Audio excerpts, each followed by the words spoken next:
ॐ सोमनाथाय नमः। ॐ मल्लिकार्जुनाय नमः। ॐ महाकालेश्वराय नमः।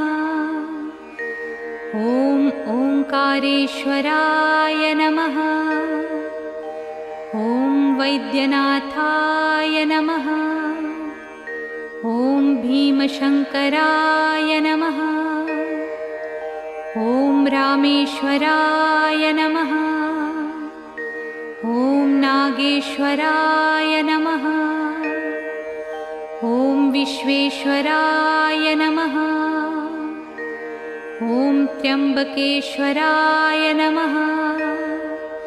ॐ केदारेश्वराय नमः। ॐ भुस्मेश्वराय नमः।